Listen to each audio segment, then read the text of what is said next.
Eu quero começar esse vídeo mostrando uma cena simplesmente inacreditável para vocês. Vejam isso, vejam. Vê mesmo, vê que inferno, vê. A gente vai usar essa cena como ponto de partida para algumas coisas aqui que eu quero falar sobre esse momento, mas antes disso, já curta esse vídeo, deixa aqui embaixo no comentário, deixando uma boa tarde, se inscreva aqui no canal, ativando o sininho, isso é muito importante para ajudar no engajamento aqui e para que você seja notificado de vídeos novos no canal. E também, só lembrando que hoje à tarde estarei aqui em Maceió, na Livraria Leitura do Parque Shopping Maceió, para lançar o meu livro Como Vencer um Debate Tendo Razão. Às 19 horas haverá um bate-papo e depois vou autografar os livros. Tenho feito um circuito aqui pelo Nordeste, estive em Aracaju, me encontrei com o pessoal lá e também estava o Carlito Neto do canal Historiador, foi bem legal, e mais tarde hoje em Maceió. E só lembrando também que nesse momento estão abertas as inscrições para o meu Clube do Livro Filosófico. Durante 12 meses vamos analisar 12 obras de filosofia ou de literatura com teor filosófico, cada mês um livro diferente. Começamos esse mês com o livro Discurso do Método, do René Descartes, um grande filósofo francês, e mês que vem, dezembro, vamos ler Memórias Póstumas de Brás Cubas, de Machado de Assis. Então participe, vai ser bem legal. Dia 16 agora de novembro haverá a primeira live com vocês, para a gente poder trocar ideias, debater o texto, debater os conteúdos do livro do Descartes. Então participe, inscrição aqui no link abaixo, na descrição ou no comentário fixado. Então, a gente tem essa cena aqui desse cara, desse bolsonarista, desse bolsominion grudado na frente de um caminhão, na estrada, né? Essa é apenas uma cena, porque isso aqui foi filmado de fora. Tem uma cena interna do caminhão que virou meme. Na verdade, viralizou essa imagem, virou meme. Não se sabe exatamente onde aconteceu, quem é essa pessoa, quem é o caminhoneiro, mas essa cena viralizou e está rodando na internet. Por que eu selecionei essa imagem que é ridícula, é patética, é absurda, é meio assustadora? Porque no final das contas a gente sabe que esse cara não morreu na estrada, o bolsominion, né, o bolsonarista, mas poderia ter morrido. E quem pagaria o preço disso seria o caminhoneiro, o cara que estava lá dirigindo o caminhão e que, sabe, querendo trabalhar, querendo sustentar sua família, rompeu o bloqueio dos bolsonaristas na estrada e acabou pondo em risco a vida desse bolsonarista ridículo. Mas isso demonstra, para mim, pelo menos na minha leitura, o fanatismo político dessas pessoas, né? A gente tem agora, nesse momento, claro, os bloqueios já foram agora desmantelados, muitos deles, mas temos no Brasil agora uma massa, uma legião de fanáticos bolsonaristas que estão protestando, que estão se manifestando, que estão questionando a eleição do Lula, que estão agora tumultuando porque se recusam a aceitar uma decisão democrática dos eleitores brasileiros. Basta pensar no oposto, né? Outra circunstância. PT perde para o Bolsonaro, há uma grande tristeza entre a esquerda brasileira, mas ninguém foi lá, sabe, quebrar nada, ninguém foi lá, sabe, tentar evitar que o Bolsonaro assumisse. Houve um reconhecimento da derrota, houve um reconhecimento da perda, houve um senso de luto, inclusive, né? Olha só, estamos aqui agora, vamos sofrer agora 4 anos com essa abominação, mas, no final das contas, houve reconhecimento de que esse é o jogo, de que os eleitores brasileiros escolheram esse candidato e que ele seria o presidente por 4 anos. Com todos os seus problemas, com todos os seus riscos. Mas agora o oposto não é verdadeiro. E isso demonstra claramente, né, mais uma vez, o viés autoritário dessas pessoas, que são incapazes de reconhecer o desejo de milhões e milhões de brasileiros que decidiram que não queriam reeleger o Bolsonaro. Eles estão lá protestando, tentando obstruir, tentando tumultuar para que o Lula não assuma. Mas isso não vai acontecer, porque, até onde eu percebo aí, né, nesse momento, as instituições começaram a se mobilizar, o jogo político está virando, e já está virando no sentido do Lula, então certamente essas vozes fanáticas são barulhentas, causam tumulto, mas não tem poder nenhum real para poder evitar o que vai acontecer, que é Lula assumir ano que vem e ser o presidente por 4 anos. E aqui entram algumas questões que valem ser mencionadas porque também demonstra como esse jogo aí é fluido e é imprevisível. Porque em parte você tem figuras fanatizadas do bolsonarismo, e você realmente se questiona até que ponto que elas são realmente, sabe, fanáticas ou oportunistas. Então muitas delas foram debandando ao longo do caminho, né? Nando Moura, por exemplo, alguém que encampou a campanha eleitoral do Bolsonaro em 2018, que parecia ser um fanático, quando ele percebeu que o barco era furado, que ele ia se ferrar junto com o Bolsonaro, ele foi lá e abandonou o barco rapidamente e passou a ser um crítico do Bolsonaro. Então hoje o Nando Moura é um crítico do bolsonarismo e é um crítico do PT. Então é alguém que está numa posição bem confortável, na verdade, que é essa posição do isentão, que é a posição de nenhum nem outro. Nesse sentido, ele não precisa defender nenhum dos dois. Claro que quem é petista agora vai ser obrigado a defender, inclusive, erros do PT que vão acontecer. Porque uma coisa é inevitável, gente.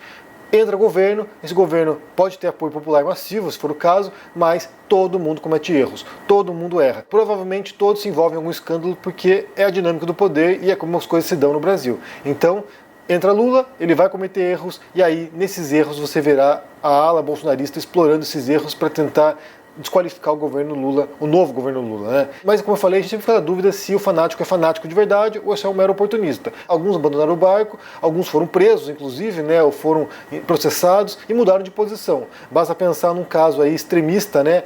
Sarah Winter. Sarah Winter era uma extremista, era uma líder extremista que estava envolvida aí em várias movimentações estranhíssimas bolsonaristas. Ela foi presa e mudou a chave, ou pelo menos parcialmente, né? Ou temporariamente, mudou a chave e disse que não era bolsonarista mais.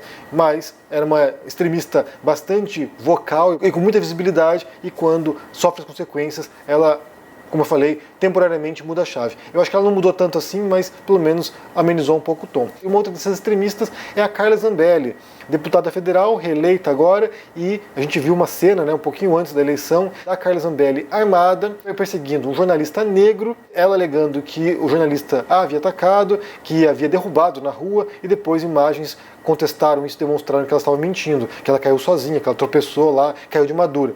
Então, a Carla Zambelli foi alguém que desafiou, inclusive, uma resolução do TSE de que não poderia andar armado 24 horas antes da eleição, 24 horas depois da eleição, justamente para evitar esse tipo de extremista fanatizado, sabe, insano, armado, causando o tumulto, causando terror. Ela desafia a resolução do TSE e vai lá e comete, possivelmente, uma série de crimes naquele dia.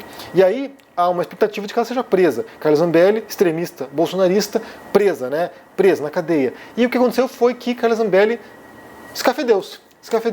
Parece que ontem ela embarcou num voo para os Estados Unidos sem avisar ninguém. Esse foi um furo do Já Me Arrependi no Twitter e ela sumiu. A dúvida que resta aqui é se Carla Zambelli realmente desapareceu do Brasil, não volta mais, ou se ela só foi fazer um turismo lá na Disney e depois retorna. Ela enviou uma nota, depois que isso foi a público, né?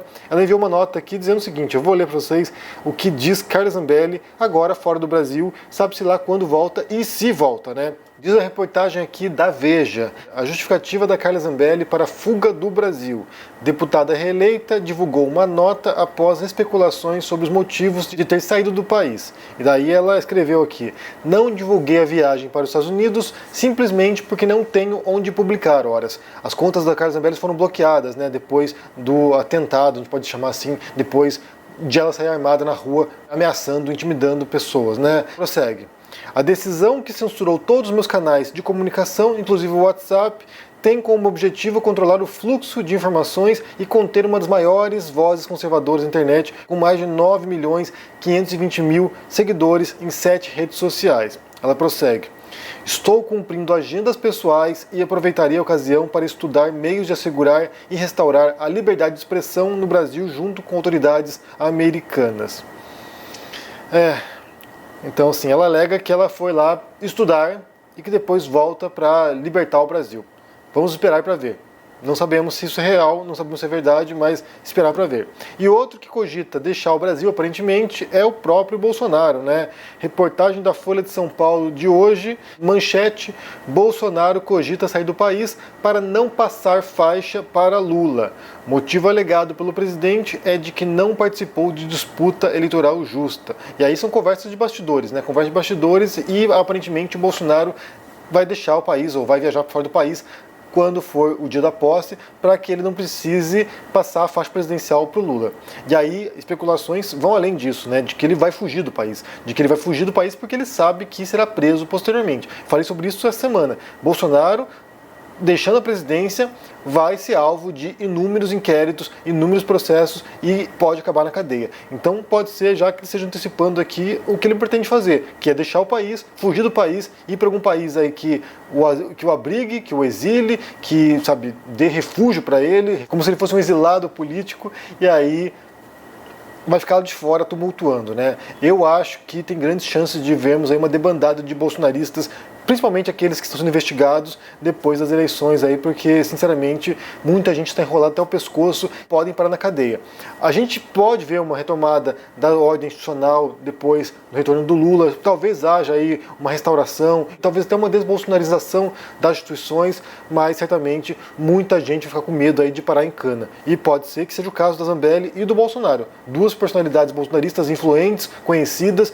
A Zambelli provavelmente envolvida em crimes agora, né, quando ela sai armada atrás de uma pessoa na rua, então pode ser que essas pessoas sim deixem o país e não voltem mais. E como eu falei, a dúvida que fica é, até que ponto é um fanático político, é alguém que é um extremista político, sabe, ideologicamente, ou é um oportunista, alguém que surfou essa onda e agora não quer arcar com as consequências. Era a minha dúvida com relação ao Olavo de Carvalho. Ele era um extremista de fato, ou era só alguém manipulador e inteligente o suficiente para moldar a percepção das massas e ganhar dinheiro em cima disso? Não sei, muitas vezes é difícil fazer a distinção aí.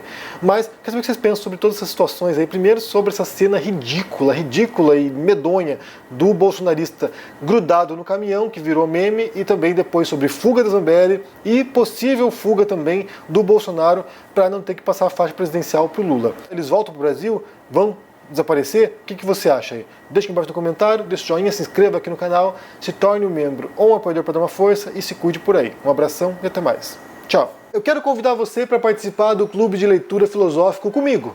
Serão 12 meses analisando 12 obras de filosofia ou de literatura com teor filosófico, com grandes pensadores da filosofia, com grandes autores da filosofia. Participe, o link está na descrição desse vídeo aqui e vamos formar uma comunidade de leitores para poder compreender o mundo que nos cerca, a nós mesmos e também desenvolver essa capacidade analítica para poder pegar um texto de filosofia ou de literatura e dissecar esse texto, compreender suas partes, como funciona, o que ele quer dizer. Então será muito legal e eu convido você para integrar essa jornada comigo. Nos próximos 12 meses, 12 obras, 2 encontros por mês. Venha, participe. Link aqui embaixo. Um abração.